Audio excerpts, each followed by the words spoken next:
आपका हमारे इस दिव्य आध्यात्मिक यात्रा में हार्दिक स्वागत है। आप सुन रहे हैं भविष्य पुराण सनातन धर्म के उस महान ग्रंथों में से एक, जिसमें जीवन, धर्म, कर्म और आने वाले समय के गूढ़ रहस्यों का वर्णन मिलता है। इस श्रृंखला में हम आपके लिए इस पावन ग्रंथ के ही प्रत्येक अध्याय का संस्कारिक पाठ प्रस्तुत करेंगे। आइए इस ज्ञान, धर्म और सत्य की यात्रा को आरंभ करें, जहाँ हर शब्द में छिपा है जीवन का मार्ग और हर कथा देती है हमें सही दिशा।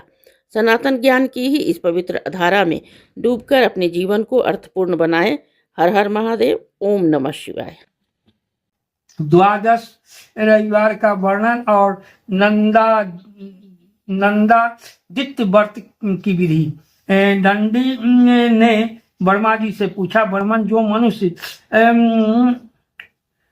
आदित्यवार के दिन श्रद्धा भक्ति से सूर्य देव का स्नान दानादि कर पूजन करते हैं, उनके कौन सा फल प्राप्त होता है? और जिस बार के संयोग से सप्तमी तिथि विद्या कहलाती है, उसके महत्व का आप पुनः वर्णन करें। वर्मा जी ने कहा, दंडनी, जो मनुष्य आदित्यवार को श्राद्ध करते हैं वे 7 जन्म तक निरोग रहते हैं, तथा जो नक्त व्रत एवं आदित्य हृदय का पाठ करते हैं वो रोग से मुक्त हो जाते हैं और सूर्य लोक में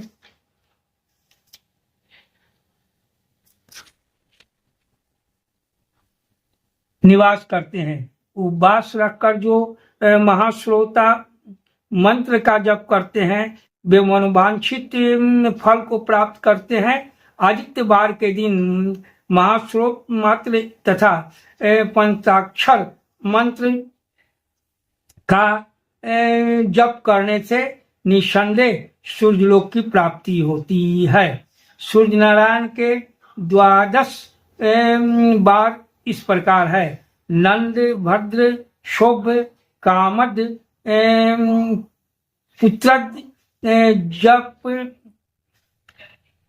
जय, जयंत, विजय, आदित्य, विमुख, हृदय, रोगहा एवं महाश्वेता प्रिय। माघ शुक्ल पक्ष की षष्ठी को नंद संज्ञा है। उस दिन नक्त व्रत करके घृत से सूर्य नारायण को स्नान कराना चाहिए और श्वेत, चंदन, अगस्त के पुष्प, गुग्गुल, धूप आदि से पूजन करके अपूप आदि का नैवेद्य समर्पित करना चाहिए। ब्राह्मण को अपूप देकर स्वयं भी मौन धारण कर भोजन करना चाहिए। गेहूं के अथवा जौ के चूर्ण में घृत तथा खाद या शक्कर मिलाकर अपूप बनाया जाना चाहिए और उसी के नैवेद्य सूर्य नारायण को निवेदित कर निम्न मंत्र पढ़ते हुए ब्राह्मण को यह नैवेद्य दे देना चाहिए। ब्राह्मण नैवेद्य ग्रहण कर ले, तदंतर उस नैवेद्य को निम्न मंत्र पढ़ते हुए पूजक को दें। उपयुक्त दोनों मंत्र ग्रहण करने और समर्पित करने के लिए है। नंदवार का यह विधान कल्याणकारी है। जो इस विधि से सूर्य देव का पूजा करता है उसे सूर्य लोक की प्राप्ति होती है। उसकी संतति का कभी क्षय नहीं होता तथा उसका कुल परंपरा पृथ्वी पर चलती रहती है तथा उसके वंश में दरिद्र एवं रोग भी नहीं होता। सूर्य लोक प्राप्त करने के पश्चात पुनः जन्म होने पर वह पृथ्वी का राजा होता है। इस पूजन विधान को पढ़ने अथवा श्रवण करने से भी कल्याण प्राप्त होता है एवं दिव्य अचल लक्ष्मी की प्राप्ति होती है। इस अध्याय के श्रवण हेतु आपका हृदय से धन्यवाद।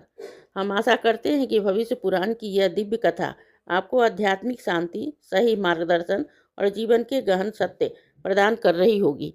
कृपया अगले अध्याय के लिए ही हमारे साथ जुड़े रहें और अपने विचार एवं भावनाएं कमेंट के माध्यम से अवश्य साझा करें। धर्म, कर्म और ज्ञान की इस पावन यात्रा में आपका साथ हमारे लिए अत्यंत अनमोल है।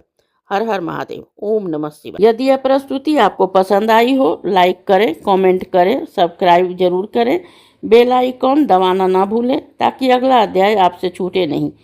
और इस पावन ज्ञान को ही शेयर करें अपने परिवार और मित्रों तक।